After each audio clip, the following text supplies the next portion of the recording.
보도국 취재기자와 함께하는 집중 취재, 오늘 이 시간에는 유통가 얘기로 준비를 해봤습니다.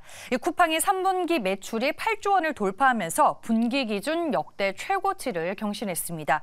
영업이익 면에서도 경쟁자들을 압도하면서 그야말로 온라인 커머스 지배자로 등극을 하게 됐는데요. 이 졸지 추격자 입장이 된 기존의 유통 공룡들은 어떤 대응을 세우고 있을까요? 보도국 이종우 기자와 함께 자세한 얘기 나눠보겠습니다. 이종우 기자, 안녕하세요. 네, 안녕하세요. 네, 적자를 걱정했었던 쿠팡인데 성장 속도가 그야말로 매섭습니다. 모두의 우려를 불식시키고 이제 완전히 궤도에 올랐다고 볼 수 있을까요? 네, 그렇습니다. 말 그대로 진격의 쿠팡이라고 표현할 수가 있겠는데요. 쿠팡의 이 같은 약진은 온라인 커머스 시장을 장악한 데서 비롯됐습니다. 지난해 말 기준으로 쿠팡의 국내 온라인 쇼핑 점유율은 24.5%로 1위를 차지했습니다. 이후의 성장 속도를 감안한다면 올해 연간 시장 점유율은 이것보다 더 커졌을 것으로 예측됩니다. 쿠팡의 3분기 매출은 우리 돈으로 8조 원을 돌파하면서 이번 분기에도 다시 한번 이마트를 앞질렀고요.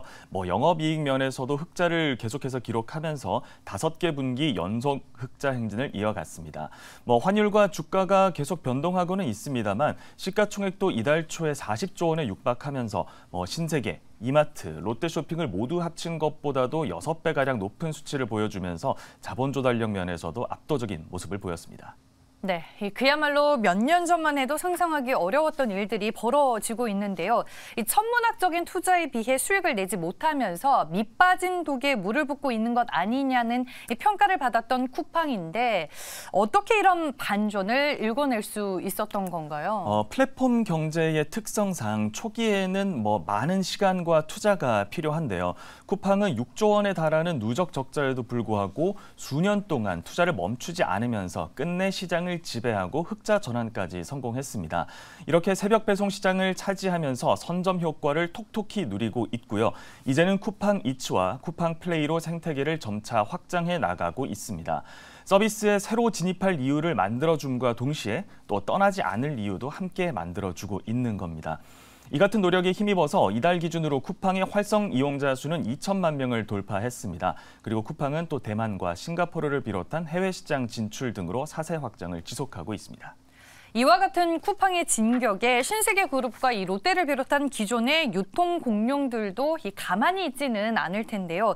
어떤 반격을 준비하고 있나요? 사실 그동안 기존의 유통기업들은 쿠팡의 성공 방정식을 따라가려는 듯한 모습을 보였습니다. 기존의 유통망을 활용해서 새벽 배송을 하는 등 신속 배송 서비스를 시작했던 건데요.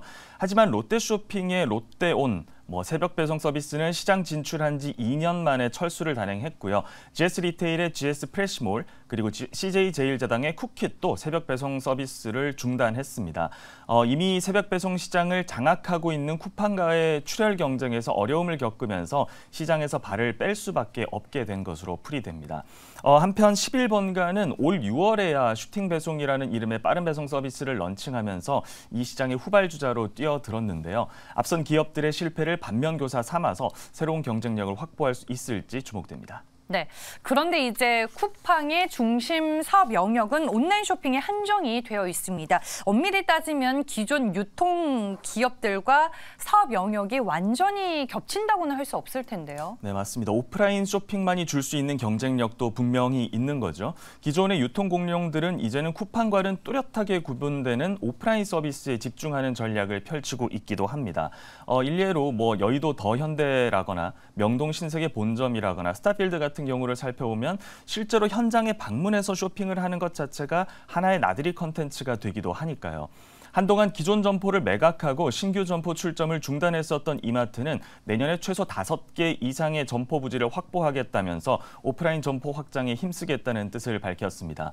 또 롯데쇼핑은 롯데백화점 본점과 잠실점 등 외국인이 많이 찾는 대형 점포의 경쟁력을 키우고 또 인천과 수원에 있는 국내 기존 점포의 리뉴얼을 완료하는 데 주력할 계획입니다. 그리고 뿐만 아니라 쿠팡은 이제 스스로와의 싸움도 해야 할 필요가 있습니다. 지금의 위치에 오르는 과정에서 다른 업체들과 불거졌던 갈등, 그리고 납품업체에 대한 갑질 논란 등은 나쁜 이미지를 남겼는데요. 이러한 이미지 극복도 여전한 숙제로 남아 있습니다. 소비자 입장에서 당장 편한 것도 좋지만 이왕이면 또 착한 소비를 하고 싶기 마련이니까요. 네, 알겠습니다. 앞으로 유통기업들의 이 경쟁을 지켜보도록 하겠고요. 공정한 경쟁을 통해서 소비자에게도 이익이 돌아왔으면 좋겠군요. 오늘 집중 취재 시간에는 이종우 기자와 함께했습니다. 고맙습니다. 고맙습니다.